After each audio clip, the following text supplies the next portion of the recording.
নমস্কার বন্ধুরা, কেমন আছো তোমরা? আশা করি সবাই ভালো আছো। আজকে তোমাদের জন্য যে গল্পটি আমি শোনাতে এসেছি, নাম শেষ দেখা। লেখক অধীরাজ বিশ্বাস। গল্প পাঠে আমি সাধন ঘোষ। গল্পটি যদি ভালো লাগে অবশ্যই লাইক, কমেন্ট অ্যান্ড শেয়ার করবে। এইরকম আরও গল্প শুনতে আমার চ্যানেলটিকে অবশ্যই সাবস্ক্রাইব করবে। চলো শুরু করা যাক আজকের গল্প, শেষ দেখা।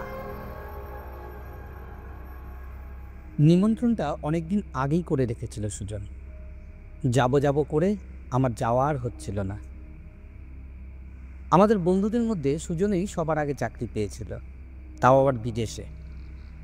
সুজনের বাড়ি টাকি। সুজন প্রায়ই বলতো, একদিন এসে আমাদের বাড়িতে থাকবি, গোটা টাকি ঘুরিয়ে দেখাবো, নৌকো চড়াবো, বাংলাদেশ দেখাবো। সুজনের চাকরি পাওয়ার কয়েক মাস পর আমিও চাকরি পেয়ে যাই। সুজন যখন বাড়ি আসতো তখন আমার সময় হতো না, তাই ওদের বাড়ি যেতে পারছিলাম না। কিন্তু এরপর নাকি ও 2 বছরের আগে আর আসতে পারবে না। তাই এক শনিবার দেখে ঠিক করলাম অফিসের পর ওদের বাড়ি চলে যাব। সেই রাতটা ওদের বাড়িতে থেকে রবিবার বিকেলে বাড়ি ফিরব। সেই মতো সুজনকে ফোন করে জানিয়ে দিলাম যাওয়ার তারিখ। আমি যাব শুনে সুজন তো খুব খুশি, গড় গড় করে বলে গেল ট্রেনের সময়। ঠিক করলাম শিয়ালদাহ থেকে 7:45 হাসনাবাদ লোকালটা ধরবো, আর সুজন বলল স্টেশনে চলে আসবে আমাকে নিতে।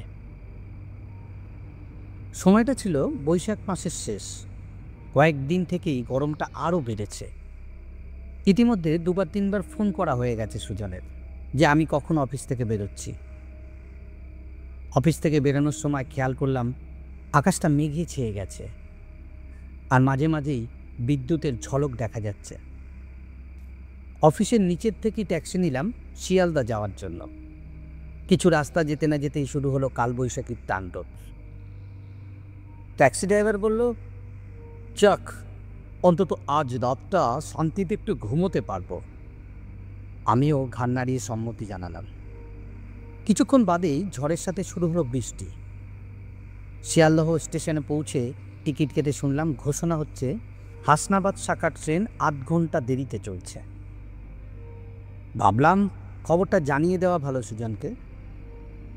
ফোনটা পকেট থেকে বের করতেই দেখলাম সুইচ অফ হয়ে আছে। পিট ব্যাগ থেকে পাওয়ার ব্যাংক বের করে ফোনটা চার্জ করতে বসলাম, কিন্তু মনের ভিতর খচখচ করতে লাগলো। মনে হচ্ছে আমার জন্য সুজনের না ভোগান্তি হয়। যাই হোক, 7:45 ট্রেন ছাড়লো 8:15। ট্রেনে ভর্তি লোক, অফিস ফেরত যাত্রীর সংখ্যাই বেশি। মোটামুটি সবাই সবাইকে চেনে। আমাকে অচেনা দেখে এক বৃদ্ধ জিজ্ঞেস করলেন, ভাই কি এই লাইনে নতুন? আমি মাথা নেড়ে হ্যাঁ বললাম। শুনে বৃদ্ধ জিজ্ঞেস করলো, তা যাওয়া হবে কত দূর?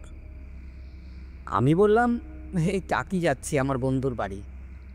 ও, টাকিতে তো আমিও নামবো। তা টাকির কোন জায়গাতে যাবে? আমি বললাম, পাড়ার নাম ঠিক জানি না, বন্ধু আসবে আমাকে নিয়ে যেতে।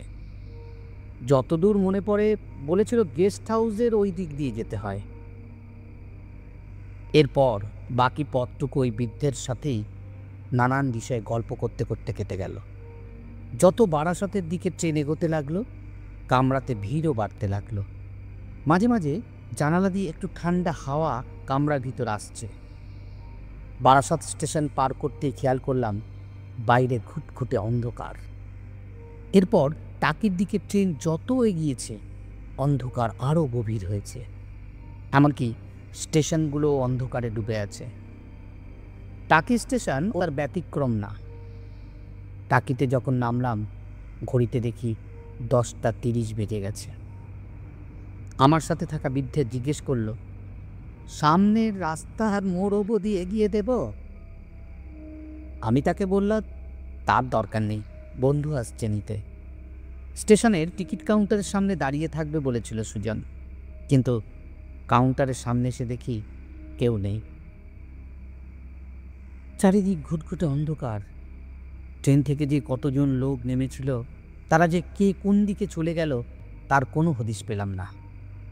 এমনকি টিকিট কাউন্টারও বন্ধ হয়ে গেছে। ব্যাগ থেকে ফোনটা বার করে দেখলাম ফুল চার্জ হয়ে গেছে।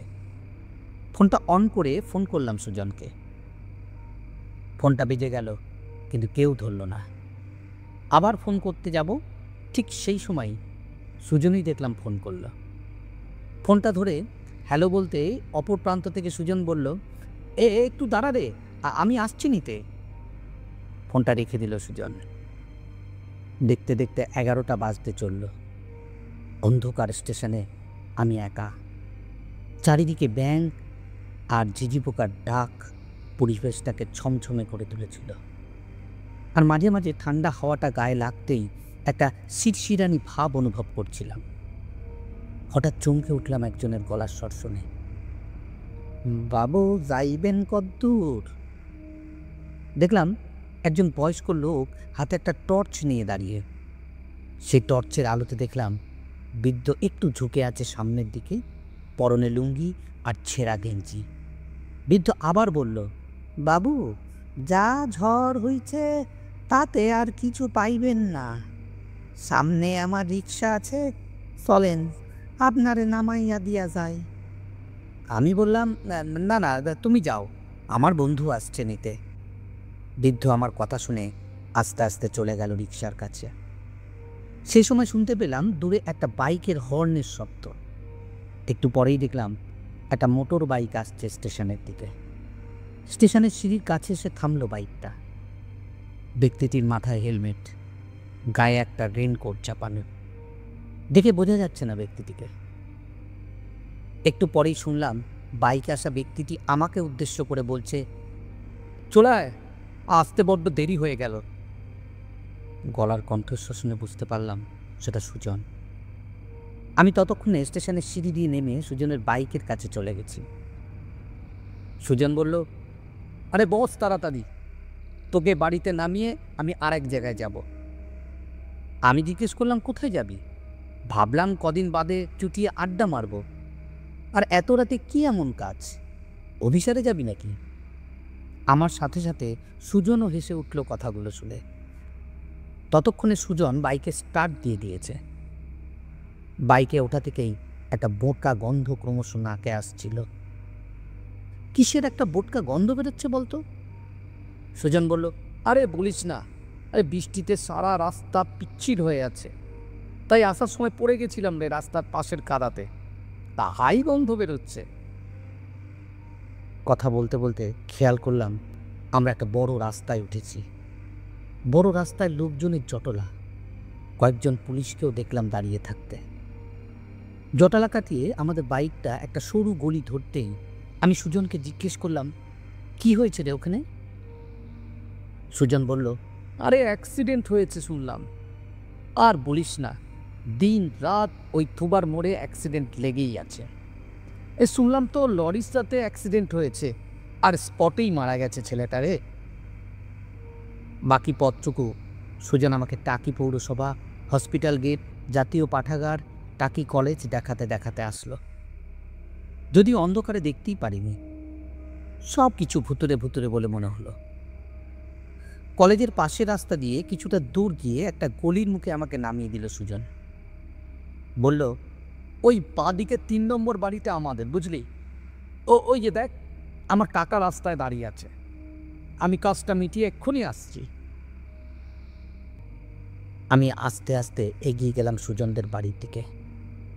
দূর থেকে বোঝা না গেলেও সুজনের বাড়ির কাছে যেতেই সুজনের কাকা ছাড়াও আরও কয়েকজন লোককে সেখানে দাঁড়িয়ে থাকতে দেখলাম। আমাকে দেখে সুজনের কাকা জিজ্ঞেস করলেন, কি চাই? আমি বললাম, কাকা, আমি সুজনের বন্ধু অরিন্দম। আমার কথাটা শেষ করার আগেই কাকা বলে উঠলেন, আসলে এমন ঘটনা ঘটে গেল যে তোমার কথা আমাদের কারোর মনে নেই। আমি জানতে চাইলাম, কি হয়েছে কাকু? সুজনের কাকু আমাকে জড়িয়ে ধরে কেঁদে ফেললেন, আর যা বললেন তাতে আমার সারা শরীরে শিহরণ খেলে গেল। কাকু বললেন, তুমি আসবে বলেই সকাল থেকে সুজন খুব ব্যস্ত ছিল, নিজের হাতে বাজার করেছে, সন্ধ্যার থেকে তুমুল ঝড় আর বৃষ্টি। আমরা সবাই বললাম, আজ অরিন্দমকে আসতে বারণ করে দে, কিন্তু আমাদের কোনো কথা শুনল না, বরং বৃষ্টি মাথায় নিয়ে বেরিয়ে গেল তোমাকে আনতে। আর তখনই বিপদটা ঘটে গেল। ওই থুবার মোড়ের মুখে সুজনের বাইকে একটা লরি এসে ধাক্কা মারে, আর সাথে সাথেই সুজন বাইক থেকে ছিটকে গিয়ে রাস্তায় পড়ে। হেলমেট থাকা সত্ত্বেও মাথায় জোরে আঘাত লাগে, আর সব শেষ। আমি অনুভব করলাম কাকুর শেষ কয়েকটা কথা শোনার সাথে সাথে আমার সিদ্ধারা দিয়ে একটা ঠান্ডা স্রোত বয়ে গেল। আমার সারা মাথা ঝিমঝিম করতে লাগলো। কাকু আবার আমাকে জিজ্ঞেস করলো, কিন্তু সুজন যে বলেছিল তুমি আমাদের বাড়ির ঠিকানা জানো না, তাহলে কিভাবে আসলে? আমি তখন কোনো উত্তর দেওয়ার মতো অবস্থায় নেই। শুধু মনে হচ্ছে, আমি তবে কার সঙ্গে আসলাম? কেউ কি আমার কথা বিশ্বাস করবে?